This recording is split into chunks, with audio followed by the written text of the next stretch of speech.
Hello बच्चों, let's read out the question first. Photoelectric effect supports quantum nature of light because. So यहाँ पर हम simply question में क्या बोल रखा है कि जो फोटो इलेक्ट्रिक इफेक्ट है ये सपोर्ट करता है क्वांटम नेचर ऑफ लाइट को बिकॉज ऐसा क्यों है, उसका क्या रीज़न है वो हमें यहाँ पर बताना है. तो चलिए स्टार्ट करते हैं हम की कॉन्सेप्ट से which we are going to use here for this question. So यदि मैं बात करूँ फोटो इलेक्ट्रिक इफेक्ट में, सो फोटो इलेक्ट्रिक इफेक्ट में हमें एक कंडीशन मिलती है कि H nu this should be greater than और is equals to phi naught. जहाँ पर फाई नॉट होता है इस वर्क फंक्शन ऑफ मेटल और एच न्यू होता है एनर्जी ऑफ फोटोन. अब इसको यदि मैं फर्दर लिखूँ, so H nu this should be greater than is equals to H nu naught, यानी कि मुझे सिंपली एच से H cancel, nu should be greater than is equals to nu naught. जहाँ पर न्यू नॉट ये किसको represent करता है, थ्रेशोल्ड फ्रीक्वेंसी को, यानी कि इलेक्ट्रॉन को सरफेस से इजेक्ट कराने के लिए जो भी एनर्जी ऑफ लाइट इंसिडेंट कर रही है उसकी फ्रीक्वेंसी थ्रेशोल्ड फ्रीक्वेंसी का इक्वल या फिर उससे ग्रेटर होनी चाहिए, तभी फोटोन इलेक्ट्रॉन्स क्या करेंगे, इजेक्ट कर जाएंगे और हमें फोटो इलेक्ट्रिक इफेक्ट देखने को मिलेगा. ठीक है, इतना क्लियर हो गया. Now if we talk about the wave theory, right, यहाँ से यदि मैं बोलूँ if we talk regarding the wave theory, so wave theory के अकॉर्डिंग जो एनर्जी ऑफ फोटोन है ये डायरेक्टली प्रोपोर्शनल होती है किसके, इंटेंसिटी ऑफ लाइट का.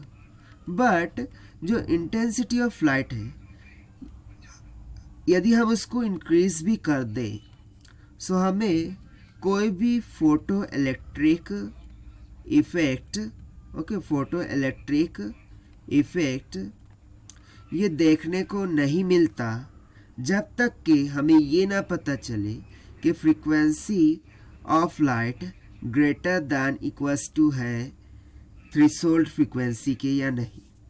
यानी कि जब फ्रीक्वेंसी ऑफ लाइट ग्रेटर होंगी थ्रेशोल्ड फ्रीक्वेंसी के, तभी हमें क्या देखने को मिलेगा, फोटो इलेक्ट्रिक इफेक्ट. हालांकि हम इंटेंसिटी को यहाँ पर बढ़ा रहे हैं ना. थर्ड हम बात करेंगे यहाँ पर क्वांटम, ओके, थर्ड हम बात करेंगे क्वांटम नेचर ऑफ लाइट की, क्वांटम नेचर ऑफ लाइट के बारे में. सो जब कभी हम क्वांटम नेचर ऑफ लाइट के बारे में बात करते हैं तो उसमें हम लाइट को as a beam of particle of photons consider करते हैं. अब फोटॉन के लिए एनर्जी क्या हो जाती है, E इज इक्वल्स टू क्या होता है, H into nu. So again यहाँ पर किसका कंसेप्ट आ गया, न्यू का, that is frequency of light का.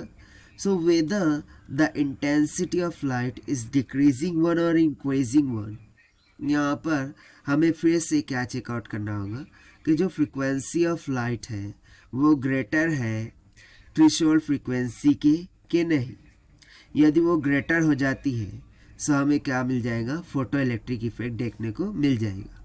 सो देखिए इन दोनों ही थेरीज में, एक तो हो गई वेव थेरी और दूसरी हो गई क्वांटम नेचर ऑफ लाइट, दोनों में हमें सेम रिलेशन देखने को मिल रहा है, that is nu should be greater than to nu naught और nu should be greater than और इक्वल्स टू न्यू नॉट.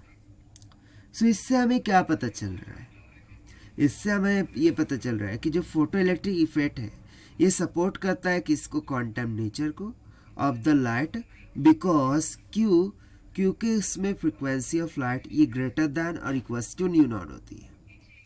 ठीक है, सो इसके अकॉर्डिंग यदि हम ऑप्शन चेक करें, सो देखिए ऑप्शन ए में हमें क्या बोल रहा है, there is a minimum frequency of light below which no photoelectrons are emitted.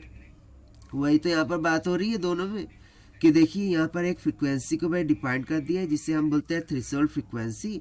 इस थ्रेशोल्ड फ्रीक्वेंसी के नीचे यदि होंगी फ्रीक्वेंसी तो फोटो इलेक्ट्रिक इमिशन नहीं होगा, यदि उसके ग्रेटर दैन और इक्वल्स टू होगा सो फोटो इलेक्ट्रिक इमिशन हो जाएगा. अब उसी बात को यहाँ पर एक्सप्लेन किया गया है ऑप्शन ए में। सो यहाँ से सिंपली जो ऑप्शन ए है this will become correct. So this is the required solution. I hope you understood well. Best of luck. Thank you.